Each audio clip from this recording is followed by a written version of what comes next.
Mateo. Before we get started, it's already been like half hour. Real quick, given the current affairs that are going on, the violence and constant stuff we've seen on the media, I want to take a little time to just breathe. I want to take about, let's go for like 30 seconds. And because now we're kind of seeing how like breathing now, right? Some of us are being restricted of that, and folks who are specifically George Floyd, and many other Black people that have been murdered by the police, and just in general from white supremacy. We want to take some time to honor that space and honor the lives that they lived. And we can go right now. A little exercise I'll type in is just breathe in for 5 seconds. Feel your abdomen expand when you're breathing in, and then hold it. Hold it for 5, and then exhale for 5 seconds. And your abdomen, your belly should be deflating when you exhale. So it's deep breathing. So we'll go 30 seconds starting now.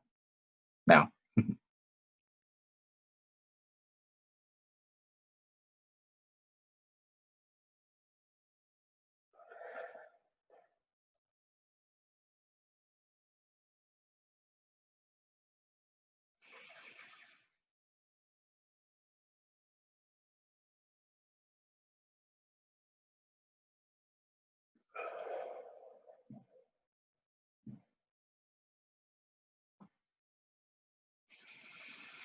Do one more.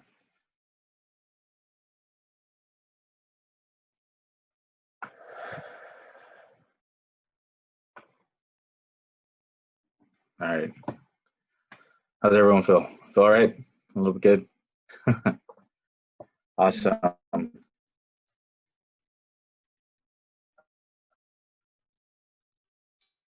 So now I guess let's just start. Community land trust. Or ask you, and then you got it. And then Mateo, if you could put speaker view on, I think, for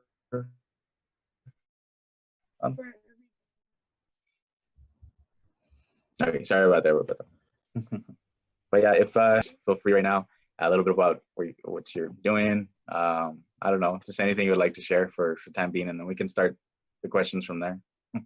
Yeah. Hey everyone. My name is Roberto. I was a former community organizer here in Boyle Heights. Now, and what I mean by that is I was a paid organizer. At this point, I'm a volunteer, which feels really different in this period of time, and it also like a level of freedom. So I really appreciate this space right now. I wish I could just be a participant.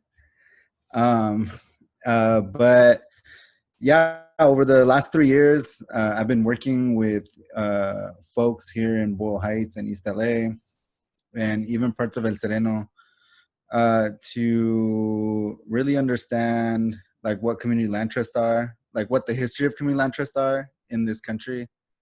What are like land struggles that go back to our ancestors, and then also understand like people's lives today. That's like really helped us come to the conclusion that we need a community land trust in our neighborhood, in this community, and in all communities.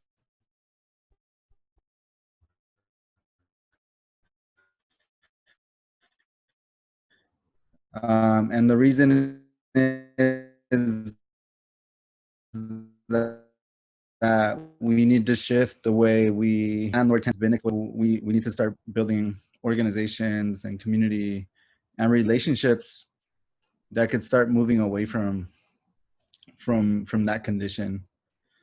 And it's been a pleasure, and it's been an honor to be in that process with folks. And so some of the folks here on the call are actually folks that I've been working with. So I see Fanny and I see JMO.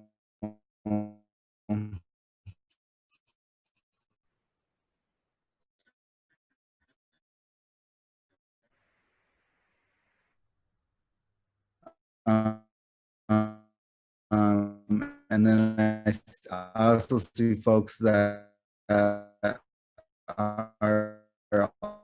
also doing, I think I saw, yeah, so they're like in inflections. Like I trying to prepare for this, I was like, how do you do presentations in Zoom, right? And so I really kind of wish it was more of a conversation. So feel free to like stop me, feel free to like interrupt, ask questions, or even like input your own experiences, because I think that those are like very valuable.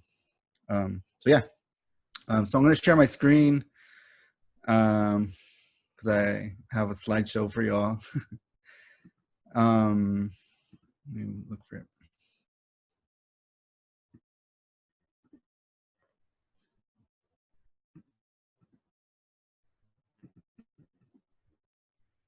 All right.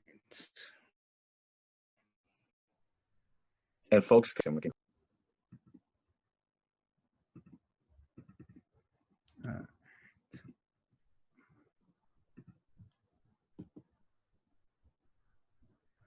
All right.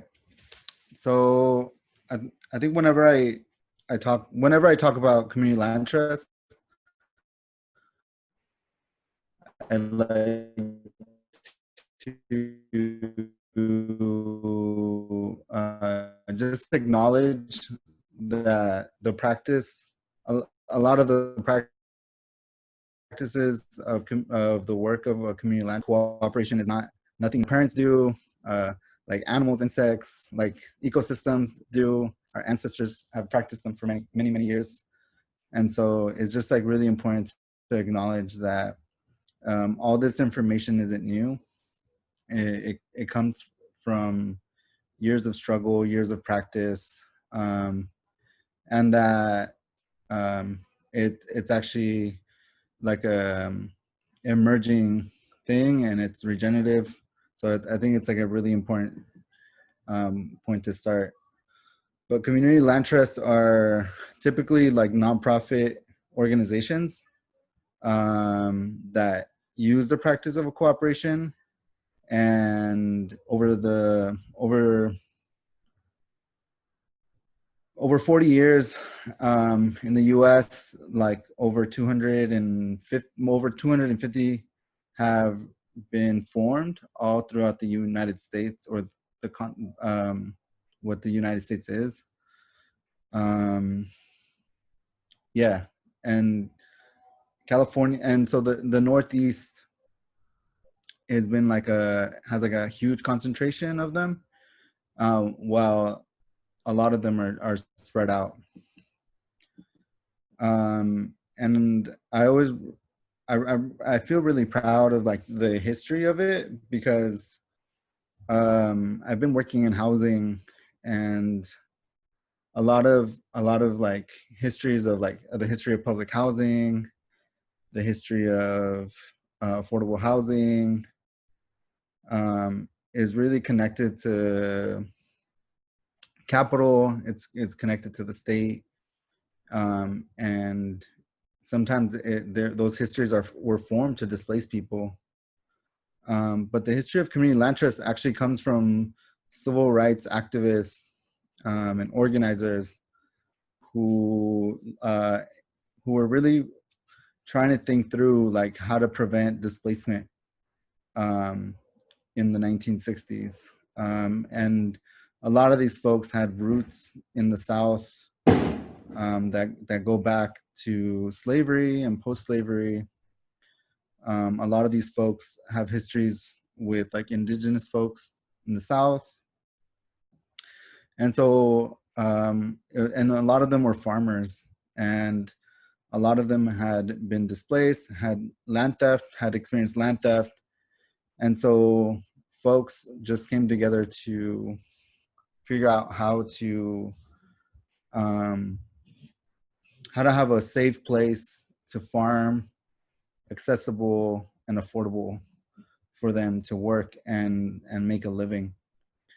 So New Communities Incorporated was the first community land trust in the U.S. It was almost 6,000 acres of rural farming. And New Communities Incorporated was formed in 1969. And by the 1980s, it was lost to foreclosure. And it's so relevant to what we're experiencing today in terms of predatory lending, racialized capitalism, like figuring out how to steal land from folks. And so unfortunately, through predatory lending, New Communities was lost to foreclosure in the 1980s.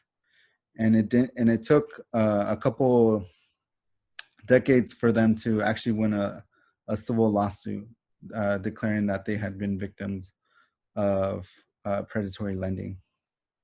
But it really set the foundation for what community land trusts are today. And so community land trust, in my kind of abbreviation, is it's a community organization that holds land, takes it off the speculative market, and uses the land for the benefits of people. It's not the definition here. That's just how I like to explain it. And we'll get more into it. And so why community land trusts today? I think today we, as neighborhoods that are organized, people who are organized, we get to decide if we want to continue to allow land to be like for profit, or we get to really start thinking through like how we take land off the speculative market and have it be for public good, or for the good of people. So CLTs tend to acquire land through donations or purchases, like they outright buy. So, communities get together, put their money together and buy land or housing. But once it's in a community land trust, the land is taken off the market. So the land could never be sold again. And it could only be transferred to another nonprofit or another community land trust. And then it makes it perpetually affordable for people to use the land, either for housing or for any other benefit for the community.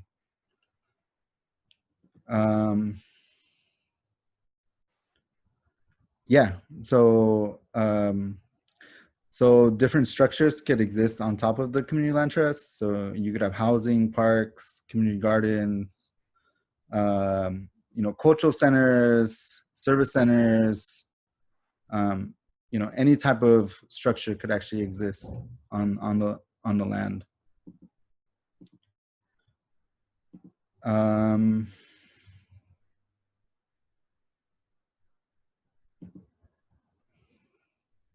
Yeah, and I won't get too much around like the 501c3 status, but community land trusts are very different from other other nonprofits. It's because there's a lot of process for them to be democratically controlled. And what I mean by that is like there's an actual membership that signs up to be part of the community land trust and actually gets a vote and say. So sometimes we join, or in my experience, I have joined nonprofits, and the nonprofits might have a service or might have a campaign. But a lot of times I'm being instructed or I'm being given a service, but I don't really get to decide what that service looks like, how it's managed, how funding sources are brought into the nonprofit. And so what differs community land trust is that like the actual members are participants, receivers of the services as well, but then also have a really important say over how the organization is run.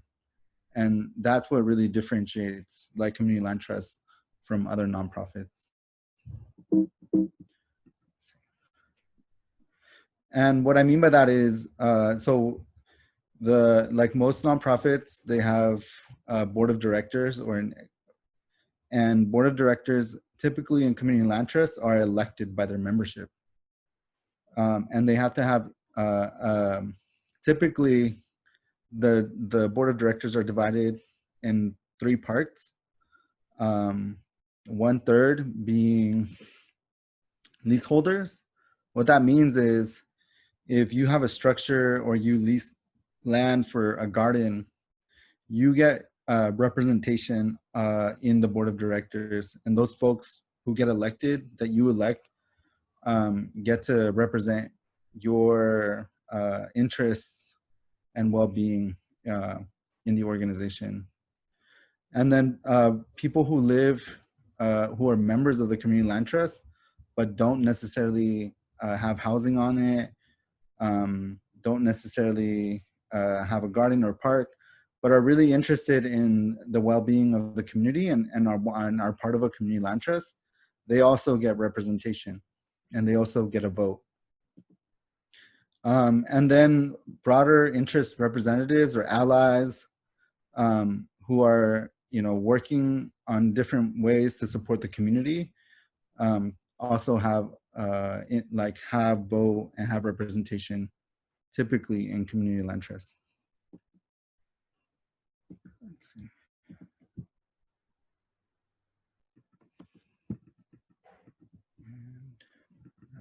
Okay. And so how do community land trusts actually make it affordable for people to live on them or to work on the land? And it's usually through a ground lease. And the ground lease is very different from a lease we sign when we go into like a rental unit or a commercial space. Usually like in the typical market that we live in, for instance, if I have a business and I'm going to go lease for to open up a business, usually the lease protects the landlord. It's actually like a document that protects the assets of the landlord.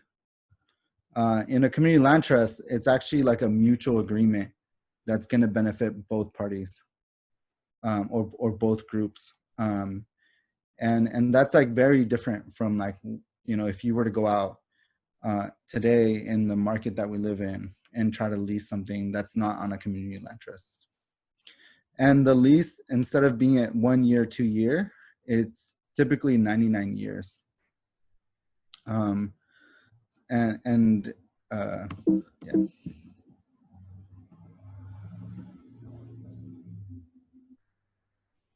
Yeah. So essential functions is it's like it guarantees like folks that this lease and the affordability is always going to be there. It makes sure that there's accountability between the CLT and the homeowner or the business owner or the participants of a garden. And then it also allows for the land to be transferred and to other folks.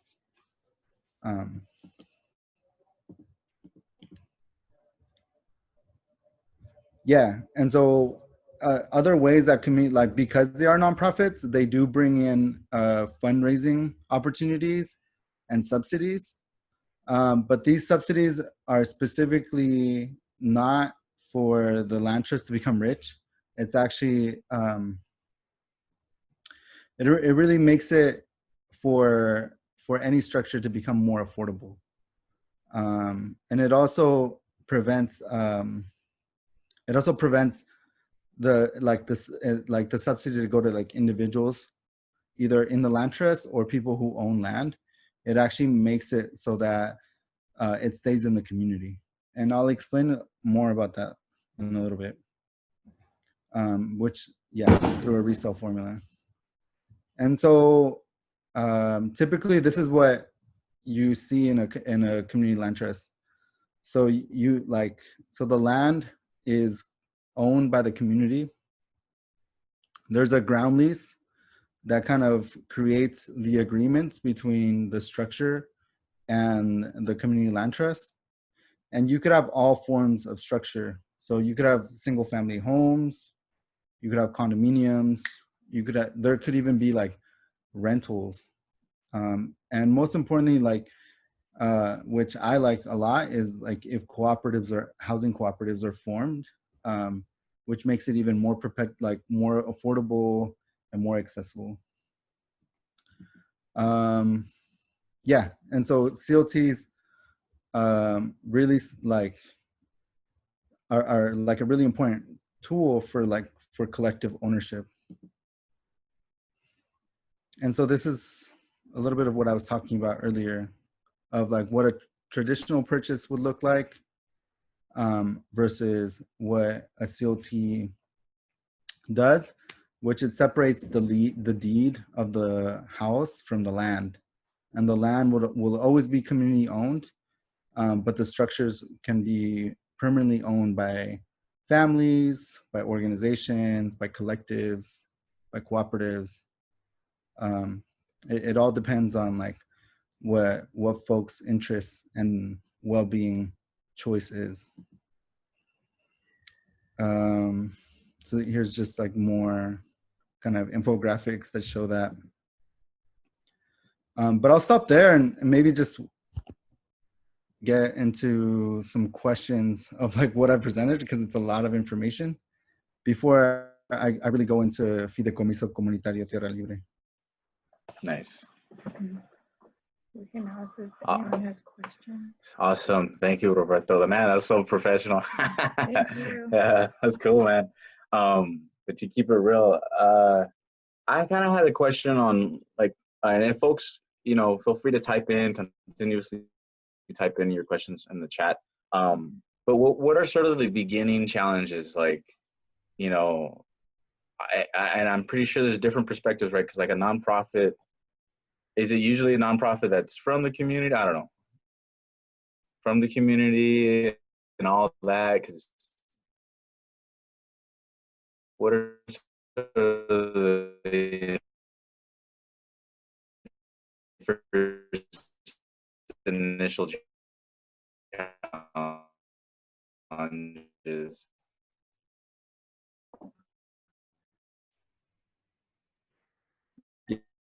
Yeah, trigger these days. The beginning of like struggle, getting to like learn what shared values are, and then how to like even have practices where we like start demonstrating it, whether it's like having a meal, supporting each other if we have like tenant issues,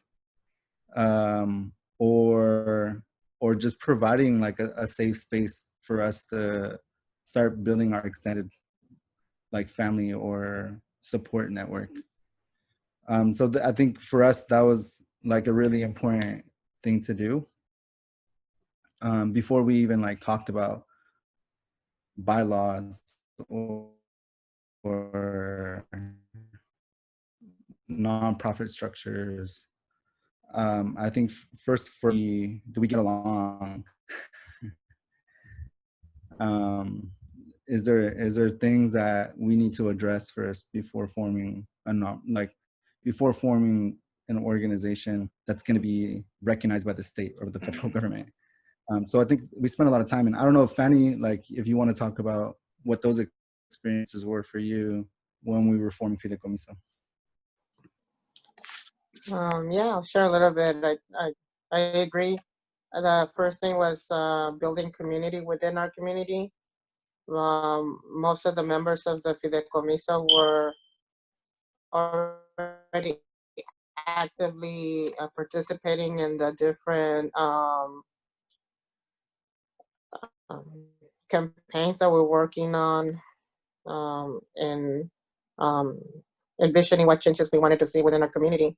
But the CLT gave us that, reinforced that community power to continue making sure that we can make a lasting, impactful change. But it has to start within us by building that community, getting to know each other, and knowing how we're going to support each other.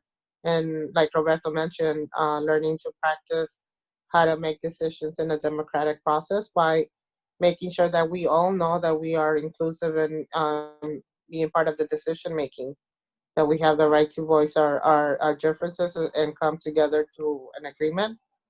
So that was a challenge. But you know, um, it's it is important for us in building community to be able to move forward. Um, that's my experience. Anything else?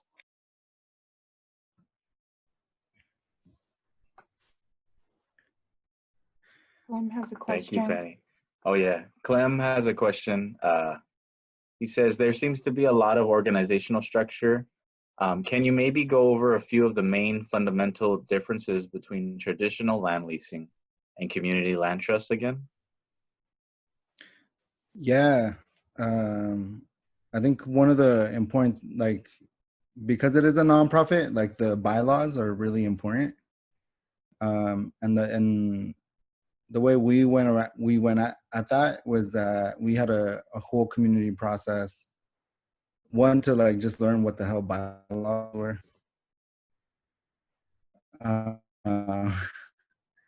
And then the other was to then read and investigate together, like what other community land trusts use their bylaws for. They're actually like our community agreements, written in this like legal way. And these community agreements are really just saying that we're going to use land for public good, for for affordable housing for low income folks, and that for us to be able to make decisions, we're going to make them collectively. That we're not going to give one person or two people all power, but that we're all going we're going to spread it. And it's gonna have to take longer meetings. It's gonna have to take a lot of discussion, but that it's really important, because if we're saying we're decommodifying housing, like it's not just like taking it off the market, but then there has to be practices for it to be able to stay decommodified.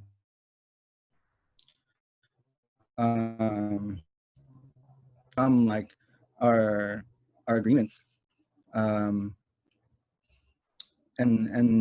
one of the like fundamental things is that anybody who leases land with the community land trust has to be in agreement with our values, and has to really understand that we're not here to make a profit off housing, off commercial spaces, off parks, of the things that are essential to us. And so once there is that agreement, the ground lease is created, and then there's actual like tools within the ground lease that say, if for instance like someone builds a house on land that the community land trust owns, like the ground lease will have a resale formula that both the person who owns the house and the land trust will come to an agreement of how much of that wealth when a house is built stays in the community, and how much of that could the person actually take with them. And that's like a whole process of, and we've started doing some of that groundwork, so that when eventually we do have housing, like we're able to like.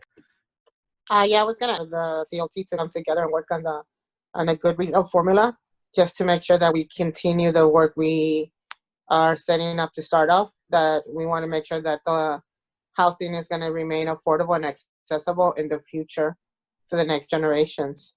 And that's why it's important for us to be. It's important to have the community building within the community, so we can make those decisions and moving forward when we're creating things like the resale formula, because what we're doing right now is going to set precedents for the future of the next generations, and making sure that the work we're doing is going to continue and making the land accessible for the next generation. Yeah, and I really appreciate Robin's question of, you know, like, yeah, like it's still a nonprofit, so there's still owners. And so, yeah, so a community land trust is like a specific tool, but we still believe that we need housing movements, housing justice to happen.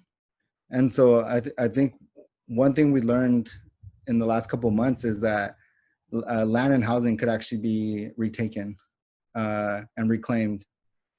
So I see that Angela's here, but you know, El Sereno Community Land Trust, the Caltrans Tenants Union, and other like community-based folks and community members like reclaimed houses, and they're demanding that they get turned over to the community land trust.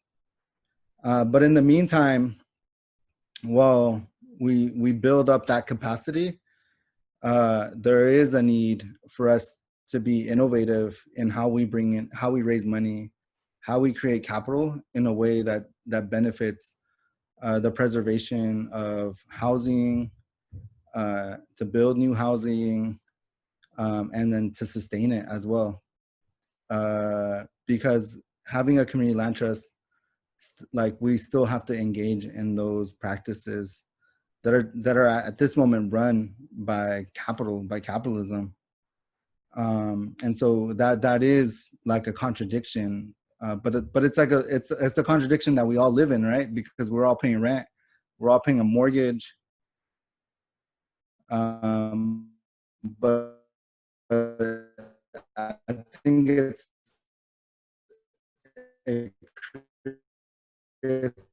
an opportunity for us to do it like collectively.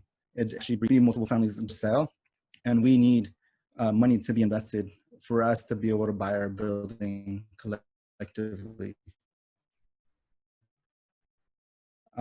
Or we want to, and so right now, policies that need to be passed, and one is like for all residents to have the right to purchase. What that means is that for any building that's being sold,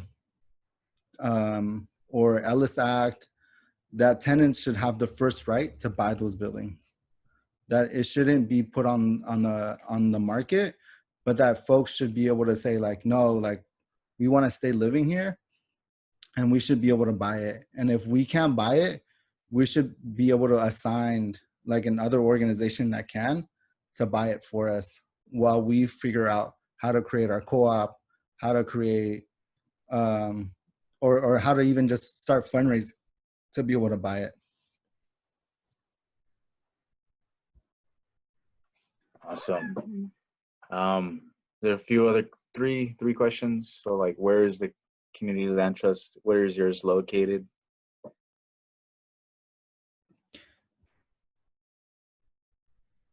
Yeah, this community land trust is located in Boyle Heights in East LA. We currently don't have an office. You know, we were hosted by the East LA Community Corporation, but in the last couple months we've you know, become independent.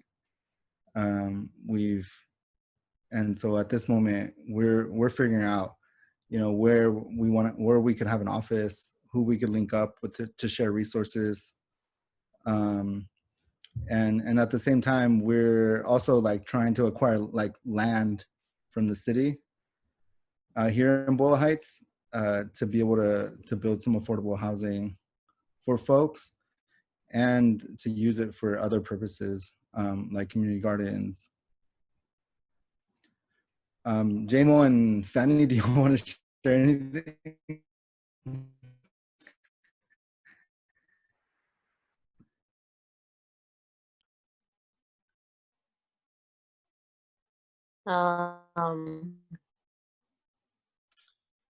We're using my app so we can me as well.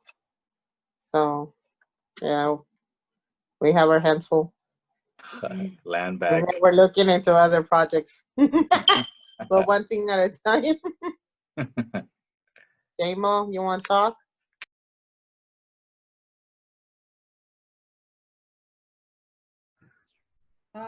Sure, I could add some other context. I'm reading some of the questions that folks are posting. I had the privilege of going to New York for a conference that was hosted by Right to the City. It's a national kind of like coalition network of folks that has around community land trust and how to sustain a community land trust, because it is hard. It's hard work, and it's also coming from the corazon as well. And so it's also against this exploitive market that is really taking advantage of hardworking folks. And so I had the privilege of hearing from Shirley, who was in Roberto's presentation, talking about one of the first many community land trusts. And from what I remember in her stories is that since there were majority farmers on that land, they were seen, and Black farmers at that, they were seen as a threat to white men. And I believe this was in the South or like Mid-South that this CLT was located at, the New Communities, Inc. And so they were seen as a threat because for Black people to own land in the 60s, coming out of Jim Crow or even entering the new Jim Crow, was such a threat to the way the system's set up, right? And when we think about who owns the most land, it is not people of color. It is not indigenous people. It is these like white colonizers, these corporations that are taking advantage, that don't have a connection to the land the way indigenous people have had for generations. And so what these folks did to a New Communities, Inc. that caused them to be foreclosed was that because they're majority farmers, they had to negotiate, you know, to sell their crops. And the folks that saw that as a threat were like, let's cut off their production, let's cut off their kind of like their sustainability, and force them into these predatory loans to keep that would essentially keep the upkeep of their land. So we could see how some of these tactics have been used in our communities. When we talk about Highland Park, when we talk about El Sereno, when we talk about Boyle Heights, there's a lot of speculation. I've been seeing in my community, born and raised in El Sereno, that these houses are $1 million. I cannot afford to live in my community. And so there's a lot of high speculation, and it's not for the people in this community, it's for people outside of this community. So a community land trust, the reason why I joined, and Fanny actually recruited me about 2 years ago, was because I really believe that land should be communally owned by the people in that community. And so I've been in the nonprofit industrial complex for a really long time. And so speaking to that other question of what is the fundamental difference, when you think about board of directors, the board of directors for a traditional nonprofit, typically those folks are outsiders, you know, contributing financially and also strategically to that nonprofit. They're not necessarily doing the work, right? But with the land trust, we all had to stand in front of our community and be like, this is how I want to contribute. This is how I want to, you know, push forward our vision. And then we became part of the board of directors. So it's very fundamentally different in how we practice it, how we view board of directors, and how we try to keep transparency and horizontalness. So I believe a lot of community land trusts function in that way. Some don't, but ours definitely tries to keep a level of transparency, and also just a level of like, how do we do this in this moment of high speculation in the East Side, and also how do we push back our decision makers like the county and the city to be like, no, like you all know what gentrification means. You all know that this land should be in the hands of folks. You all keep saying homelessness. You all keep blaming homelessness on the individual instead of the system. And so it's like, if you all are so quick to say homelessness, but you all aren't quick to have solutions, here's a big solution in how people cannot be displaced for 99 years plus, for generations, for 7, 6, 10 generations. So definitely, I truly believe in like the community land trust model, and we're still learning. We're a young community land trust. There's definitely others that have been around for a really long time. I believe this is our like second year, when we just got our 501c3 status. And so, yeah, we're really trying to learn as we go, and by no means are we experts, but we're definitely like here to spread a lot of love, a lot of knowledge, and a lot of just, you know, empowerment that this is possible, especially right now in this time of COVID. When we see all these Airbnbs that are vacant, we should be pushing back, right? When we see all these motels and hotels vacant, we should be pushing back.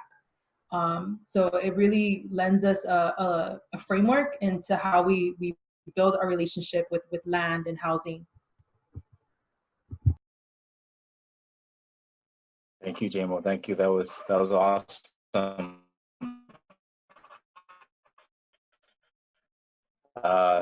Definitely resonate a lot with that, and you know, profit community led, and to basically dismantle, you know, the system that has you know, systemically oppressed us and our families and our ancestors for generations and generations.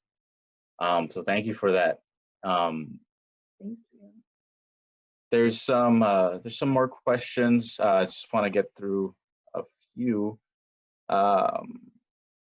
So I don't know if you touched on this. I know previously we talked about it in terms of how white supremacy ends, you know, communities and gatherings. And I guess that's open up to, you know, any one of you.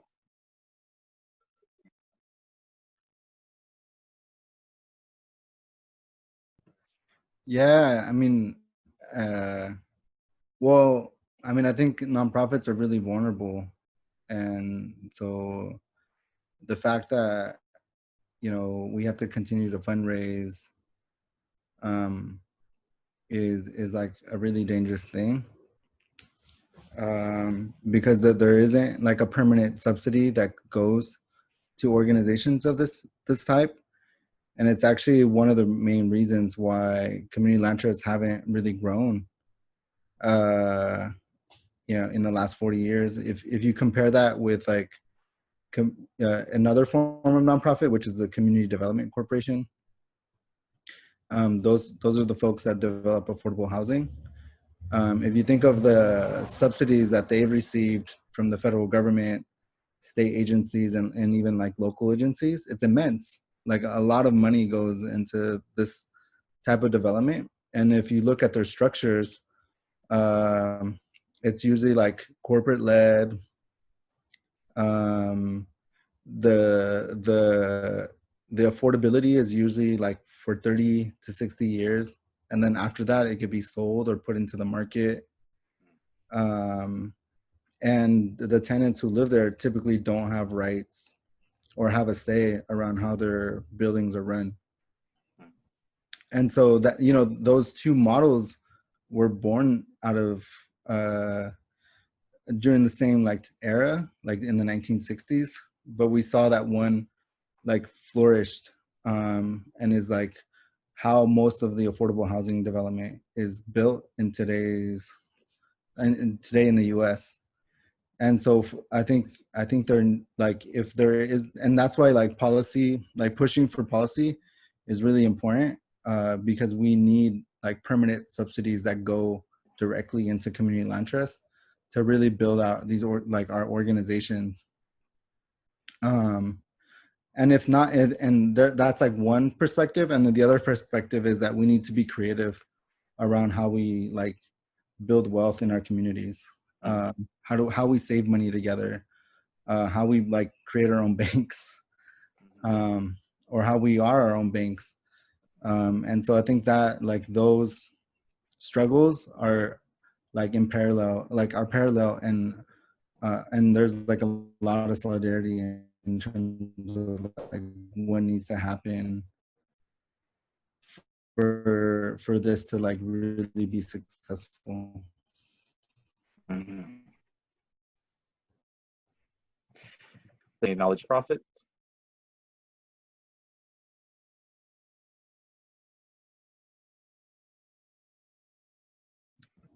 But I'm assuming, right, the community land trust is a technical term, right? So it encompasses that nonprofit kind of model, other than squatting right? Yeah. Yeah. I mean, I would say like reservations, like in like Native American reservations, like indigenous people reservations.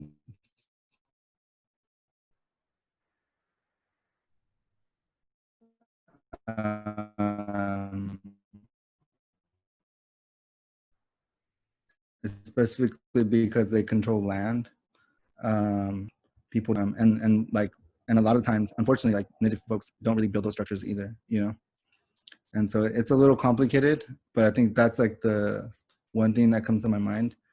But besides that, like I can't think of like community land trusts that are not nonprofits at this moment. Like in the U.S. context, there's community land trusts in Canada.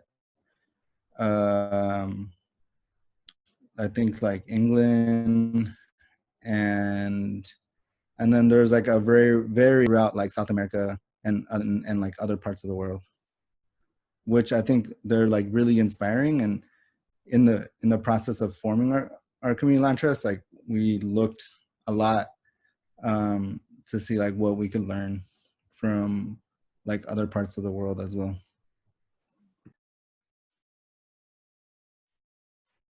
All right. The next question.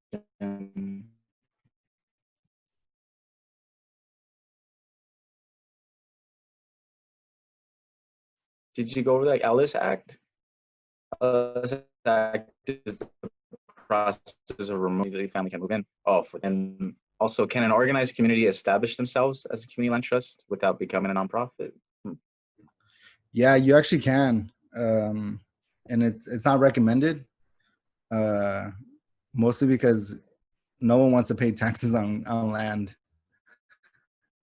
And so that's like a really good benefit. You know, you don't like if you're building goods for people, like you don't want to also pay taxes on those things. And so I'd say like yes, it's possible, and it is possible, but you're gonna need a lot of money. Oh. And then, what organizations can we support / advocate for to change policy? I'm guessing around like housing. Yeah. So I mean, there's our organization. There's the Eastside Cafe Community Land Trust. There's the Liberty Community Land Trust, which is in the South LA Crenshaw area. There is Trust South LA in South Central, and then the Beverly, Vermont Community Land Trust, which is in similar to it's close to K-Town. It's like K-Town area. And so I think those, like all of us are in like a really pretty, it's like, I would call it like a historical time where it's like the first time there's 5 community land trusts in the city of LA. And we're all like meeting and getting to know each other and working together on different projects and staying like connected in the different campaigns or work that we're all doing. So it's pretty amazing to know that like all like that in the last 3 years, like 5 years ago, there was only 2 community land trusts, and now in like the last 2 years, there's 5. And so if folks, you know, want to build community land trusts in other parts of the city, like we're here to support y'all and build that out. Thank you, man. That's awesome. CC asked, some of us in our neighborhood are talking about building structures and trees like Yellowfinch pipelines, protests, MVP access pipeline in Appalachia, sustained by a lot of foraging. Not sure if this connects. Interesting. I heard of some folks actually like building tree houses around the area. Like, not gonna lie, I have a homie in El Sereno, and like he won't tell people where they're at, but You know, just to kind of like, even myself, like I hate paying rent because it's like, well, that money just goes to a landlord. And I have friends now, and I've been looking at like converting Sprinter vans or ProMaster vans. That way, you know, driving, have a whole self-sufficient vehicle, and I don't have to spend money on property that's not going to benefit me later on. Let's see. Arizona and Florida don't have property tax. That's interesting. Oh, Florida.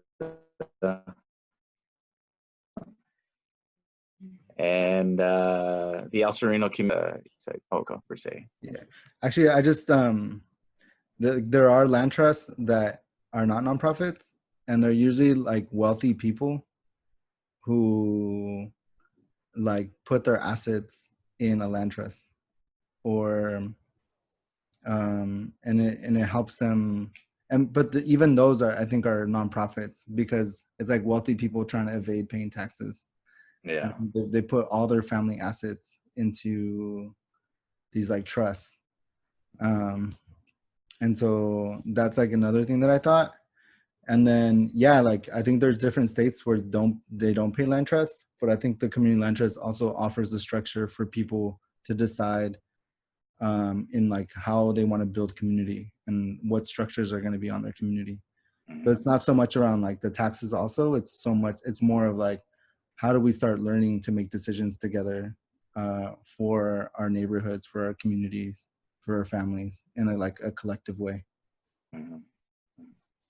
I heard some like even gated communities, some of them are even land trusts, where it's like a private, you know, area with a lot of folks with wealth. Let's see. Yeah, I mean, Irvine has a community land trust, and it's a really interesting thing, like because a lot of their housing is affordable for like middle class people. Yep.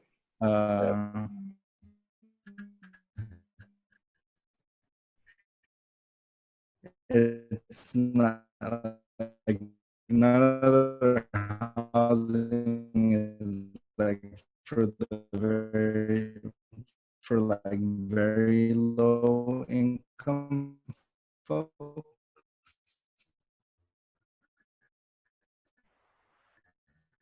Yeah. So, Yeah. Irvine. Dignity.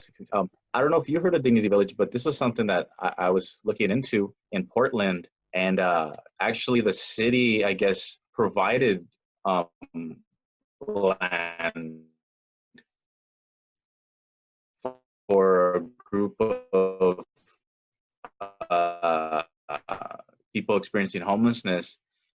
And so they all built themselves a library. They have like little small, I guess, micro businesses.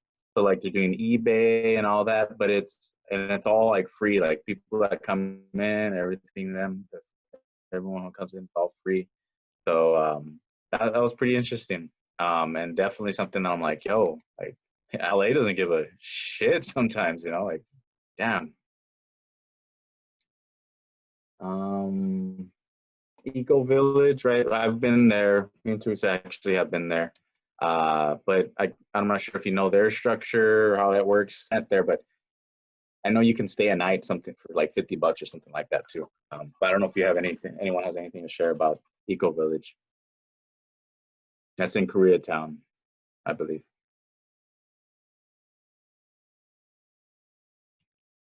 And then when was the one in Irvine formed? Do you know that one, Roberto? Yeah, early 2000s. Early 2000. And then I know a bunch of us have been to the Eco Village. Yeah.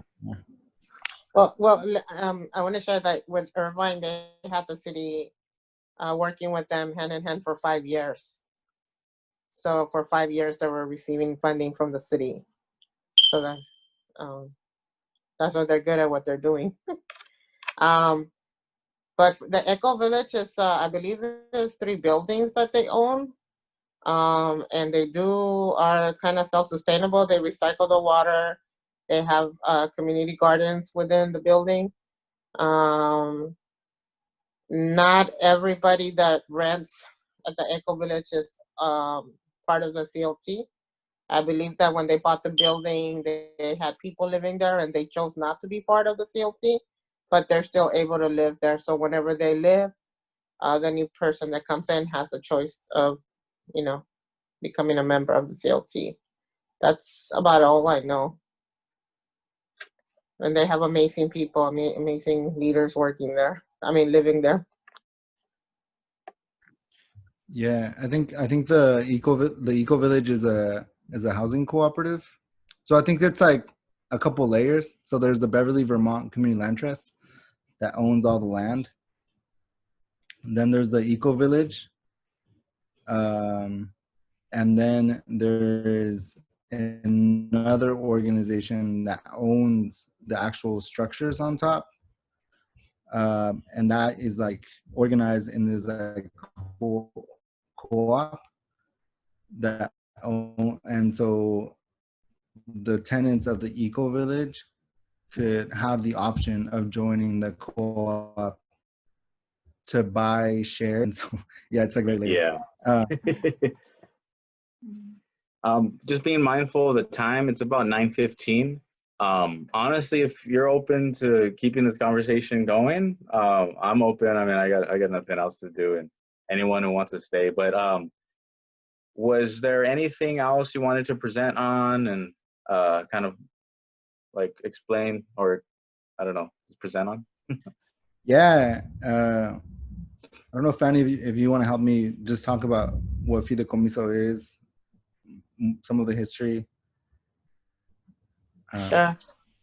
So we are part of Fideicomiso Comunitario Tierra Libre. We started about 2 years ago as a recognized nonprofit organization, but the work really started 4 or 5 years ago. About 5 years ago, when we started having workshops and having the community engaging in what was their vision of a community land trust. And so that's how we started building community through the process of developing our different ideas of we would want the empty lots that were available for us to take over. So right now we're looking at 3 lots, and that's how the process started. We also had an action with the local vendors and local urban farmers, and exploring how would retaking a land would look like as a community. And so, as Roberto mentioned earlier, one of the last things that we worked right before the quarantine was on the creation of our resale formula. And we also started a cohort. Some of us are participating in a cohort with the UCLA, and preparing ourselves for what is to come, which is working on policy that is going to be supporting community land trust.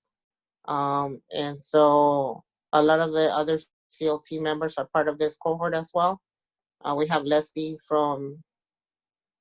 she's from the Eco Village, right? And then we have Gabby from Trust South LA. We have some folks from the Crenshaw corridor CLT.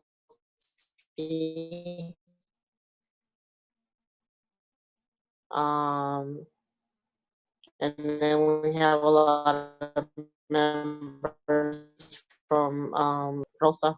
Next up, I think somebody had mentioned what policies they can support on. And one of those is the TOPA, which is the Tenants Opportunity Right to Purchase. Whenever there's a building that's going to go on sale, we can organize the people living in a specific building so they can become owners of the building. But of course, we need funding for that, so that's why we need the policy to be implemented. Oh yeah, so another thing that we practice in the community land trust is having monthly meetings. So all the members are part of committees. And we also hold monthly, not only do we hold a monthly meeting, but we also hold what we call the convivio, where we build community and getting to know each other. That's once a month. We haven't been able to have a physical one. There was one that was done online a couple of weeks ago. And it was the first one since the quarantine. But that is how we work in developing the relationships to make it much feasible for us to work together and making decisions and moving forward. We're also working, we're already working specifically with the city. We're gonna be having a meeting soon to see how we can get HCID, is it? To help us in the first development that we're planning here in Bow Heights. So we need all the support that we can get. It's not easy. We need to fundraise as well. Yeah. Am I missing anything else, Roberto? JMO.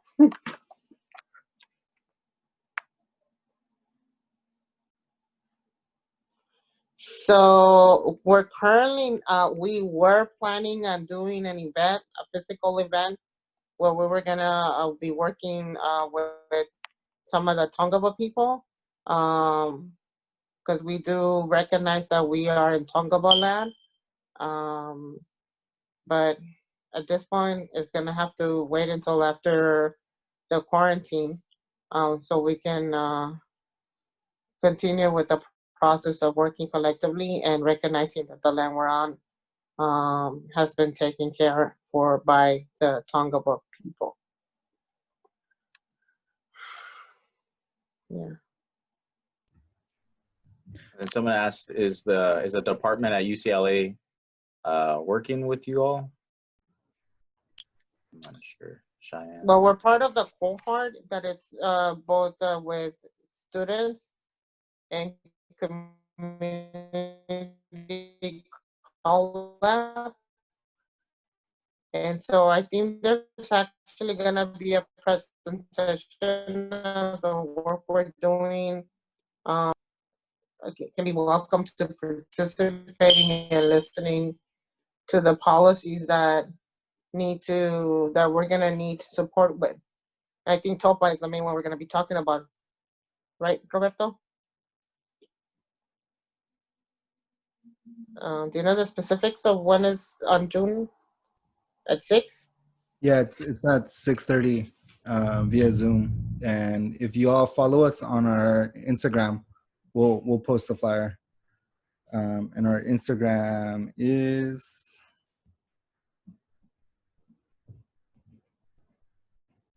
FCTL_2019.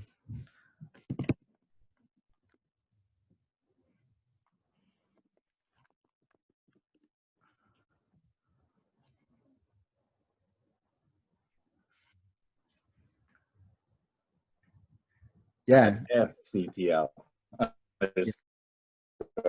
2019.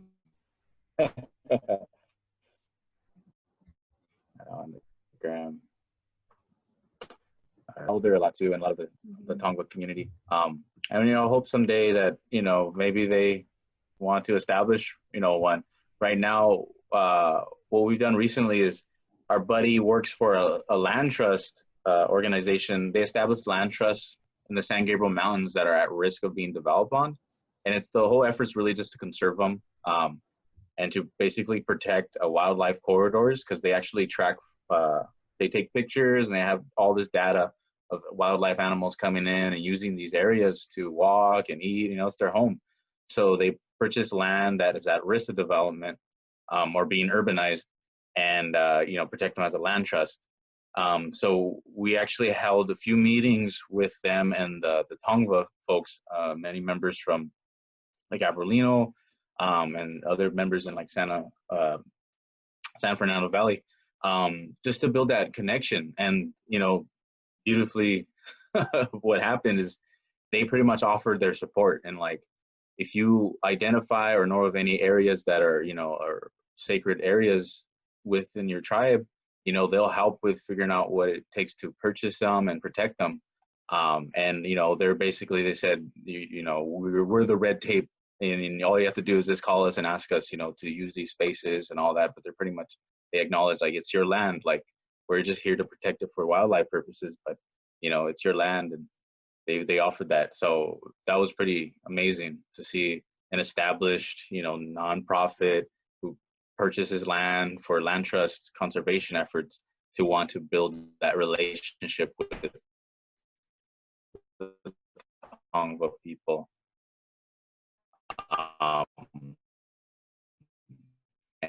And you know, that's, I mean, that's the goal we have. It's like, yo, land back, you know. Yeah, no, for us and for a lot of folks. And so if y'all have suggestions, feedback, invitations, or call-ins, you know, we're here, and we'd love to show up. Our elder also does Zoom meetings sometimes too. So if you ever want to meet her during the quarantine, we could probably set something up for you all. That would be great. Yeah. Okay, it's 9:25. I don't know if you would like to end it here, or if there's anything else in the presentation. Or we could, you know, maybe plan another day to do this. I guess get more into other details or other questions people have. But I want to be respectful of everyone's time. So if you know, this right now, you guys would like to end it, or if there's any other thing you would like to go on, we're available to go on as far as, I don't know, conversation leads to. But yeah. Any announcements? Yeah, I would just maybe like, we'd love to hear folks' reflections, takeaways, maybe questions that are still, maybe we're not going to answer, but that are still pending. If folks are open to that, and if not, I feel comfortable ending now.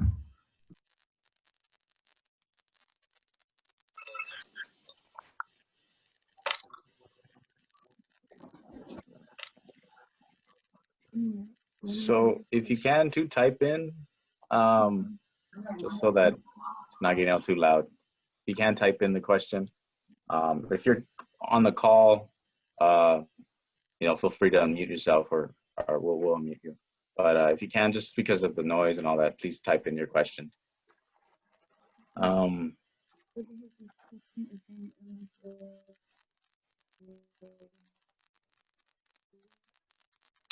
Oh, yeah. Robin had asked, is St. Elmo's Village community land trust? No? Thank you for being here, Tahari. We've done a lot of planting with Tahari, and she taught us a lot. And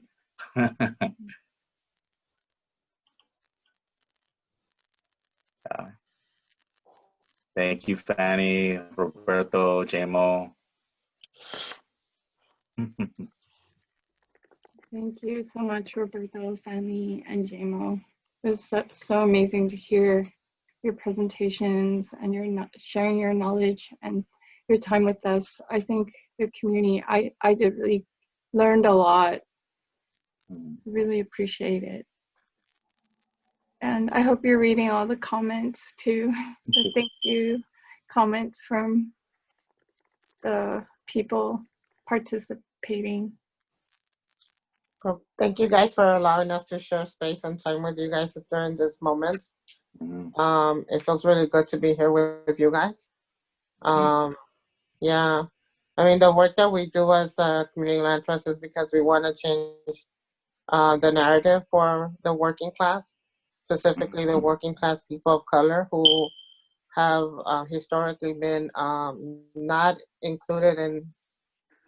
being included in the legislation that it's written to specifically keep us away from benefiting and having access to the land, to a healthy place to live, to grow our own food. And so our hope is for us to change that narrative through the work we're doing at the Community Land Trust. Yes. Like, yeah. Thank you. We even thought of that too, like in terms of fundraising, like, you know, the cooperative nursery and stuff like that. You know, I heard of people doing was it community supported agriculture, and that's within a non-profit. That's within the community land trust. So, you know, there's creative ways of fundraising the economy that, you know, we need for ourselves, right? Because, you know, like I'm joining a tanda, or what's it called, a condino. So it's like it's a credit system within like a few people to save our money. So there's models out there. Yeah. Awesome. Well, thank you for inviting me. Thank you, Fanny. Thank you so much. Thank you. Yeah, thanks y'all. This is really great. And we're picking up plants tomorrow, so you know, you guys need some. We got you. Native time. Yeah, please everyone follow at FCTL_2019 and support the policy TORPA.